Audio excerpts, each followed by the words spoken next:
పర్యావరణ పరిరక్షణకు ప్రతి ఒక్కరూ మొక్కలు నాటాలని తుంగతుర్తి శాసనసభ్యులు మందుల శామెల్ పిలుపునిచ్చారు. శాలిగౌరారం మండలం మాదారం చెరువు వద్ద 1000 ఈత మొక్కలు, 300 తాటి మొక్కలను నాటారు.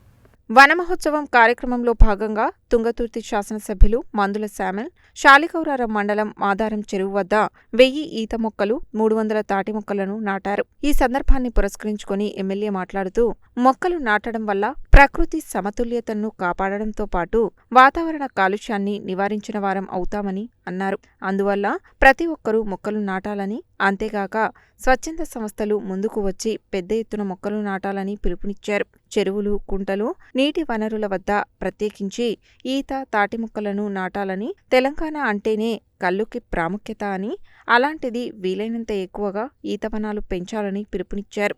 భవిష్యత్తులో వర్షాలు కురవాలన్నా, కాలుష్యం బారి నుండి బయటపడాలన్నా మొక్కలు నాటడం అవసరమని, ప్రభుత్వం మండలానికి నిర్దేశించిన మొక్కల లక్ష్యాన్ని అధిగమించేలా ప్రతి ఒక్కరూ మొక్కలు నాటాల్సిన బాధ్యత ఉందని చెప్పారు. ప్రభుత్వ భూములు, రహదారులకు ఇరువైపులా అవెన్యూ మొక్కలు నాటాలని పిలుపునిచ్చారు. ఈ కార్యక్రమంలో Nalgonda RDO Y Ashok Reddy, excise శాఖ సిఐ, ఎంపీడీఓ, తహసీల్దార్ తదితరులు పాల్గొన్నారు.